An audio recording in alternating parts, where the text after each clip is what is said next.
अस्सलाम वालेकुम my dear students, उम्मीद है कि आप सब ठीक होंगे। आज हमारा लेक्चर नंबर 11 है, फाइनेंशियल अकाउंटिंग चैप्टर नंबर 3 हम पढ़ रहे थे और आज हम एक्सरसाइज नंबर 7 करेंगे। लेकिन एक्सरसाइज करने से पहले हम ये कुछ मज़ीद एडजस्टमेंट्स आज देखेंगे बच्चों। एडजस्टमेंट नंबर 9 और 10 है हमारे पास आज। डेप्रिसिएशन बच्चों क्या होता है? फिक्स्ड एसेट की वैल्यू में जो कमी होती है उसको हम कहते हैं डेप्रिसिएशन। जैसे बच्चों land, building, plant, machinery, furniture, इसको हम कहते हैं फिक्स्ड एसेट्स। क्लियर बच्चों? इनको हम क्या कहते हैं? Fixed assets. ये आपने बैलेंस शीट में देखा होगा। तो बच्चों वक्त गुजरने के साथ साथ इनकी जो वैल्यू होती है वो कम होती जाती है। जैसे आप कोई मशीन वगैरह आज आप ख़रीदती हैं 5 लाख रुपए की, तो 1 साल बाद उसकी वैल्यू 5 लाख नहीं होगी बल्कि वो कम हो जाएगी। इसी तरह से आप जो है वो गाड़ी आज ख़रीदते हैं 10 लाख रुपए की, तो 1 साल बाद उसकी वैल्यू 10 लाख नहीं होगी बच्चों, वो कम हो के फॉर एग्ज़ाम्पल 9 लाख हो जाती है। तो वो कितनी कम हो गई? 1 लाख रुपया। तो जितनी एसेट की वैल्यू कम होती है उसको हम क्या नाम देते हैं? अकाउंटिंग के अंदर हम उसको डेप्रिसिएशन कहते हैं। तो डेप्रिसिएशन मतलब फिक्स्ड एसेट की वैल्यू में जो कमी होती है उसे हम डेप्रिसिएशन कहते हैं। इसका बच्चों आपने ट्रीटमेंट क्या करना है? आपने इसे trading and profit and loss account में जाके एक्सपेंस में लिख देना। कौन सी साइड पे लिखना है? एक्सपेंस साइड में। प्रॉफिट एंड लॉस में आपने इसे एक्सपेंस साइड पे लिखना है, ये हमारा इनडायरेक्ट एक्सपेंस होगा। और दूसरा फैक्ट बच्चों बैलेंस शीट में जाके इसे आपने फिक्स्ड एसेट में से माइनस कर देना है। ये आपने 2 फैक्ट याद रखने हैं डेप्रिसिएशन को। प्रॉफिट एंड लॉस में आपने इसे प्लस या माइनस नहीं करना, सिंपली आपने इसे एक्सपेंस वाली साइड पे लिख देना, डेबिट साइड पे। और बैलेंस शीट में जाएंगे तो इसे फिक्स्ड एसेट में से माइनस कर देंगे। उसके बाद है जी अनरिकॉर्डेड सेल। आपने सेल तो कर दी लेकिन आपने उसको रिकॉर्ड नहीं किया, किसी भी वजह से आप रिकॉर्ड करना भूल गए, आपको बिल नहीं रिसीव हुआ, तो बच्चों अनरिकॉर्डेड सेल एडजस्टमेंट में दी होगी, तो इसे आपने क्या करना है? इसे आपने एक दफ़ा जाके ट्रेडिंग अकाउंट में सेल में प्लस कर देना, क्योंकि सेल आपने कर दी है लेकिन रिकॉर्ड नहीं की, इसका मतलब आपने सेल कम लिखी हुई है। तो इसे क्या करेंगे? एक दफ़ा सेल में प्लस करेंगे और बैलेंस शीट में जाएंगे तो डेटर्स में भी इसे प्लस कर देंगे। क्लियर हो गया बच्चों? तो ये इसका फैक्ट है अनरिकॉर्डेड सेल का। एक दफ़ा सेल में प्लस करेंगे ट्रेडिंग अकाउंट में और बैलेंस शीट में जाके डेटर्स अकाउंट में प्लस कर लेंगे। जी बच्चों वीडियो को रोक के यहीं पे पहले इसको याद कीजिएगा, फिर आपने नेक्स्ट जाना है। इसके अलावा मज़ीद कुछ चीज़ें हैं बच्चों, closing stock, outstanding, prepaid, unearned, depreciation, ये वाली चीज़ें बच्चों अगर उसने आपको दी हो ट्रायल बैलेंस में, ये सारी चीज़ें हम एडजस्टमेंट में पढ़ते आ रही हैं, लेकिन यही चीज़ें आपको वो ट्रायल बैलेंस में भी दे सकता है। ट्रायल बैलेंस मतलब ऊपर जो टेबल दिया होता है। तो बच्चों अगर यही सारी चीज़ें उसने आपको टेबल में दी हो तो फिर इनके सिंगल इफेक्ट होंगे। हम अभी तक बात करते आए हैं कि एडजस्टमेंट में जो चीज़ें होंगी उनके तो डबल इफेक्ट होंगे, लेकिन अगर यही वाली चीज़ें बच्चों आपको वो कहाँ पर देते? ट्रायल बैलेंस में दे दे, तो फिर हम इनका सिंगल इफेक्ट करेंगे। क्लियर? ये लिखा हुआ है इफ़ दीज थिंग्स, ये वाली जो भी चीज़ें are given in trial balance then these will be single effect. तो देन हमने इनका क्या करना है बच्चों? सिंगल इफेक्ट करना है। तो सिंगल इफेक्ट कहाँ पे करेंगे बच्चों? ये पहली 4 चीज़ें आपने बैलेंस शीट में लिखनी है, closing stock, outstanding, prepaid, unearned, ये पहली 4 चीज़ें आपने बैलेंस शीट में लिखनी है। और ये वाली जो डेप्रिसिएशन है इसे आपने एक्सपेंस में लिख देना, ये आपने याद रखना है। तो ये चीज़ें अगर ट्रायल बैलेंस में हो तो इनका आपने सिंगल इफेक्ट करना है। पहली 4 चीज़ें बैलेंस शीट में लिखेंगे और जो 5वीं चीज़ है डेप्रिसिएशन इसे प्रॉफिट एंड लॉस में लिखेंगे। क्लियर हो गया बच्चों? अब हम क्वेश्चन की तरफ चलते हैं। ये हमारे पास क्वेश्चन दिया हुआ बच्चों, एक्सरसाइज नंबर 7 है। 80,000 उसके शेयर हैं, 10 रुपये का एक शेयर है बच्चों। क्लोजिंग स्टॉक जैसे अभी मैंने आपको पीछे बताया, अगर ये चीज़ उसने आपको कहाँ पे दी हो? ट्रायल बैलेंस में, तो इसका सिंगल इफेक्ट बैलेंस शीट में करेंगे। और बच्चों बैलेंस शीट में हम इसे कहाँ पे लिखते थे वो आपको याद होगा बच्चों। बैलेंस शीट में हम क्लोजिंग स्टॉक को करंट एसेट्स में लिखते थे। तो बच्चों बैलेंस शीट में वही इफेक्ट करनी है जो आप पहले करते थे, लेकिन बस इसका सिंगल इफेक्ट हो रहा है सिर्फ बैलेंस शीट में। इसमें ओपनिंग स्टॉक नहीं दिया हुआ उसने बच्चों, ओपनिंग स्टॉक नहीं दिया तो उसको छोड़ देंगे। उसके बाद है परचेज ट्रेडिंग अकाउंट में बच्चों रिटर्न। अच्छा बच्चों अब यहाँ पे उसने रिटर्न के साथ कुछ नहीं मेंशन किया, इधर भी रिटर्न लिखा हुआ, इसके साथ भी कुछ नहीं मेंशन। तो बच्चों ये हमारी डेबिट साइड है और ये हमारी क्रेडिट साइड है। क्लियर? ये देखें जी कैसे पता चला? ये इसने अगर आपको नीचे टोटल दिया होगा तो इधर से हमें पता चलेगा कि ये डेबिट साइड और ये क्रेडिट। अगर नीचे टोटल नहीं दिया हुआ तो फिर वो हमारी डेबिट क्रेडिट साइड नहीं होगी। जी बच्चों तो परचेज रिटर्न उसने आपको ये डेबिट साइड पे दिया, ये क्रेडिट साइड पे। तो याद रखिएगा जो डेबिट साइड पे रिटर्न होगा वो हमेशा सेल रिटर्न होगा, उसके साथ अगर ना भी मेंशन हो वो सेल रिटर्न होगा, क्योंकि सेल रिटर्न डेबिट होती है। और क्रेडिट साइड पे जो रिटर्न होगी अगर उसके साथ कुछ ना मेंशन हो तो वो परचेज रिटर्न होगी। क्लियर हो गया बच्चों? डेबिट साइड पे जो रिटर्न होगी वो कौन सी होगी? Cell return. ये भी आपके लिए एक नया पॉइंट है। और जो क्रेडिट साइड पे रिटर्न होगी वो हमारी होगी परचेज रिटर्न। तो ये हमारी है परचेज रिटर्न। ये देखिए सेल के साथ होगी वो परचेज रिटर्न होगी, ये उल्ट होती है। और जो परचेज वाली साइड पे लिखा हुआ है वो सेल रिटर्न होगी। क्लियर? तो इसे आपने सेल में से माइनस करना है और इसे आपने परचेज़ में से। उसके बाद मैरीन इंश्योरेंस, ये आपका डायरेक्ट एक्सपेंस है। कैरीज ऑन परचेज़, ये भी डायरेक्ट एक्सपेंस है। कैरीज ऑन सेल, ये बच्चों आपका इनडायरेक्ट एक्सपेंस है, ये प्रॉफिट एंड लॉस में लिखेंगे। ये 2 पॉइंट मैंने इसमें न्यू डाले हैं। कैरीज ऑन परचेज़ बच्चों ये आपका ट्रेडिंग अकाउंट में लिखा जाएगा, और कैरीज ऑन सेल जो है ये आपका प्रॉफिट एंड लॉस में लिखा जाएगा, नीचे जाके इनडायरेक्ट एक्सपेंस में। क्लियर। सेल से रिलेटेड जितने भी एक्सपेंस होंगे बच्चों, सिंपली याद रखें, सेल से रिलेटेड जितने भी एक्सपेंस होंगे वो प्रॉफिट एंड लॉस में लिखेंगे, और परचेज से रिलेटेड जितने भी एक्सपेंस होंगे वो ट्रेडिंग में लिखेंगे। क्लियर। हमने बात की थी परचेज के ऊपर जो भी एक्सपेंस आएगा वो डायरेक्ट होता है, सेल के ऊपर जो भी एक्सपेंस आएगा वो इनडायरेक्ट होता है। उसके बाद सैलरीज आपको पता है प्रॉफिट एंड लॉस में, इंटरेस्ट ऑन लोन भी प्रॉफिट एंड लॉस में, marketing expense, office expense, admin expense, rent, ये सारे जो है ये प्रॉफिट एंड लॉस में लिखे जाएंगे। बच्चों यहाँ पे रेंट के साथ उसने पेड या रिसीव्ड नहीं लिखा हुआ, तो बच्चों इसके लिए मैंने आपको बताया था रेंट, कमीशन, डिस्काउंट, डिविडेंड, इनके साथ बच्चों जब कुछ ना मेंशन हो, अगर ये डेबिट पे होंगे तो फिर इसको एक्सपेंस में लिखेंगे, और अगर ये चीज़ें क्रेडिट पे होंगी तो फिर ये इनकम में लिखेंगे। क्लियर हो गया। डेबिट पे होंगे तो एक्सपेंस में लिखेंगे कौन कौन सी चीज़, रेंट, इंटरेस्ट, कमीशन। क्लियर बच्चों। फ़ी, तो ये चीज़ें जो है ये हमारे पास डेबिट पे होंगी तो एक्सपेंस में लिखेंगे, क्रेडिट पे होंगी तो इनकम में लिखेंगे। ये देखें जी, ये डेबिट पे दिया है, इसके साथ कुछ मेंशन नहीं, तो ये एक्सपेंस में लिखेंगे। बैंक बैलेंस हमारा करंट एसेट है, अकाउंट रिसीवेबल करंट एसेट है, इन्वेस्टमेंट शॉर्ट टर्म है बच्चों, ये हमारा करंट एसेट है, लॉन्ग टर्म होगी तो फिर इसे आपने फिक्स्ड एसेट में लिख लेना। प्लांट एंड मशीनरी फिक्स्ड है, फर्नीचर एंड फिक्सचर, पेटेंट, ये हमारे फिक्स्ड एसेट है।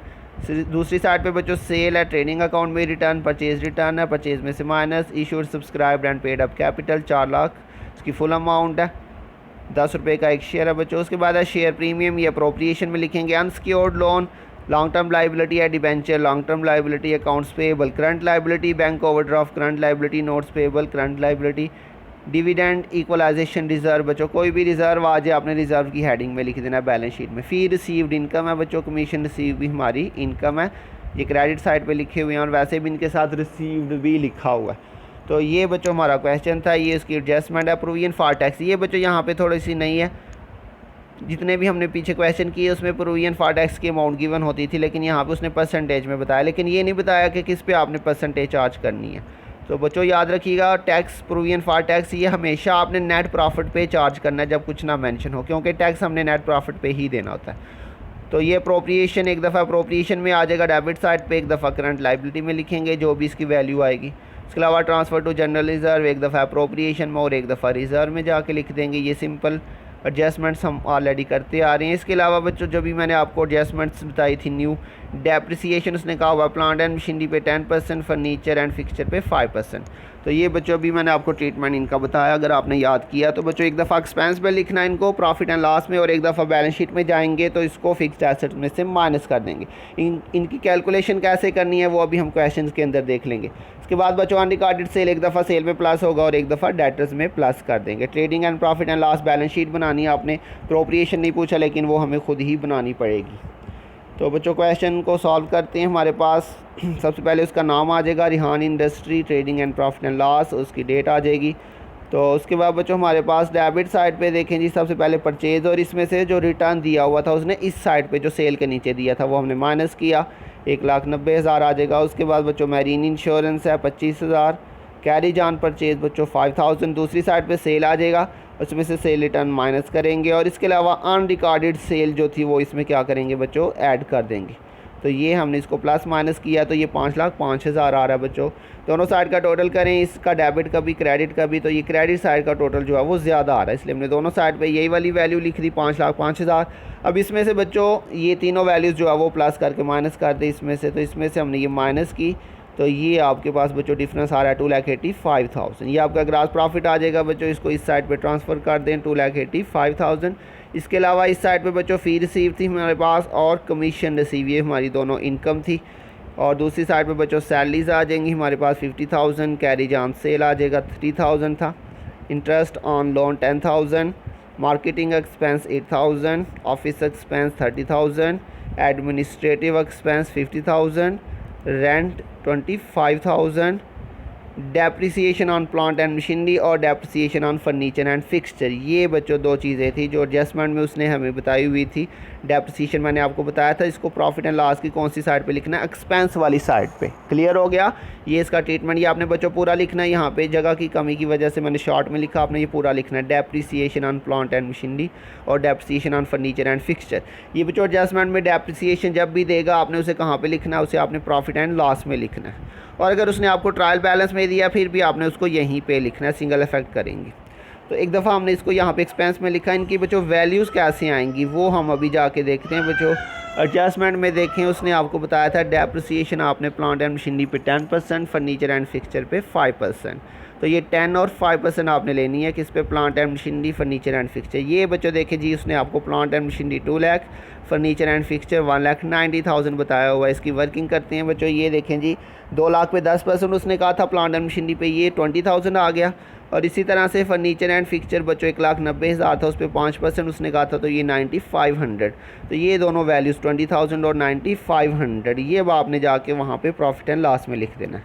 क्लियर हो गया बच्चों, ये हमने यहाँ पे लिखा हुआ था, तो ये 20,000 आ जाएगा और ये 9,500 आ गया। क्लियर हो गया। अब दोनों साइड का टोटल करें तो इस साइड का जो टोटल है वो ज़्यादा आ रहा है, हमने दोनों साइड पे यही लिख दिया 3,15,000। और अब इसमें से बच्चों आपने ये सारी वैल्यूज़ जो है इसका टोटल करके इसमें से माइनस कर दें तो ये आपके पास नेट प्रॉफिट आ रहा है 1,09,500। तो मुझे उम्मीद है बच्चों समझ आ गई होगी आपको। ये डेप्रिसिएशन वाला इसमें नया पॉइंट था, इसको ज़रा ध्यान से समझ लीजिएगा। तो अब इसके बाद बच्चों हम अप्रोप्रिएशन अकाउंट बनाते हैं। उसके अंदर हमारे पास जो है वो लास्ट ईयर का प्रॉफिट उसने नहीं दिया हुआ, तो हमारे पास सिर्फ करंट ईयर का ही प्रॉफिट आ जाएगा 1,09,500।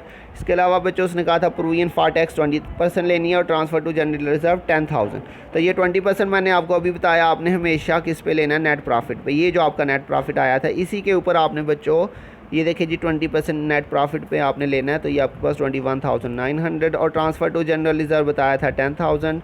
बड़ी साइड बच्चों यही वाली आ रही है 1,09,500, दोनों साइड पे हमने लिखी। और इसमें से बच्चों ये दोनों वैल्यूज़ माइनस करें तो ये आपके पास बैलेंस आ जाएगा 77,600। इसके बाद बच्चों बैलेंस शीट बनाते हैं। बैलेंस शीट के अंदर बच्चों उसका नाम आ जाएगा, डेट आ जाएगी, तो लाइबिलिटीज़ और दूसरी साइड पे एसेट्स आ जाएंगे। ऑथोराइज कैपिटल जो बताया था 80,000 शेयर थे, 10 रुपये का एक था, तो ये 8 लाख आ जाएगा, डबल लाइन।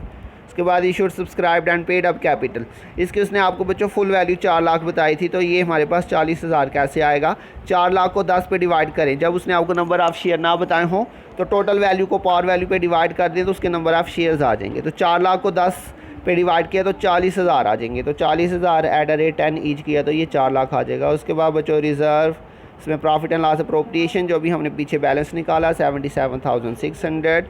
जनरल रिजर्व बच्चों ये उसने आपको ट्रायल बैलेंस में नहीं था दिया, एडजस्टमेंट में दिया था, तो सिर्फ हमने एडजस्टमेंट वाली वैल्यू एक दफ़ा अप्रोप्रिएशन में लिखी और एक दफ़ा हमने बैलेंस शीट में लिख ली। Debenture redemption reserve trial balance में गिवन था बच्चों 20,000। शेयर प्रीमियम भी ट्रायल बैलेंस में गिवन था 35,000। उसके बाद लॉन्ग टर्म लाइबिलिटीज़ डिबेंचर्स बच्चों 1 लाख था और अनसिक्योर्ड लोन जो है ये 50,000। लोन कोई भी हो वो आपकी लॉन्ग टर्म लाइबिलिटी में आ जाएगा। उसके बाद बच्चों करंट लाइबिलिटीज़ के अंदर अकाउंट्स पेबल दिया था 50,000, बैंक ओवरड्राफ्ट 20,000, नोट्स पेबल 5,000 और प्रोविजन फॉर टैक्स 21,900 जो हमने अभी कैलकुलेट किया था। दूसरी साइड पे बच्चों फिक्स्ड एसेट्स में आ जाएगा प्लांट एंड मशीनरी। ये बच्चों जो डेप्रिसिएशन का मैंने आपको बताया डबल इफेक्ट करना है, एक दफ़ा आपने उनको एक्सपेंस में लिखा डेप्रिसिएशन को और एक दफ़ा आपने फिक्स्ड एसेट में से जाके जिस भी एसेट पे चार्ज किया उसमें से माइनस कर देना। तो इस पे बच्चों प्लांट एंड मशीनरी पे आपके पास 20,000 इसकी डेप्रिसिएशन आई थी, तो वही 20,000 जो आपने प्रॉफिट एंड लॉस में लिखा था प्लांट एंड मशीनरी के ऊपर, वही आपने यहाँ पे प्लांट एंड मशीनरी में से 20,000 माइनस करके यहाँ पे 1,80,000 लिख देना। ऐसे ही बच्चों फर्नीचर एंड फिक्सचर 1,90,000 था और इसकी आपके पास 9,500 डेप्रिसिएशन आई थी जो प्रॉफिट एंड लॉस में हमने कैलकुलेट करके लिखी, उसी को आपने यहाँ पे माइनस कर दिया तो ये 1,80,500।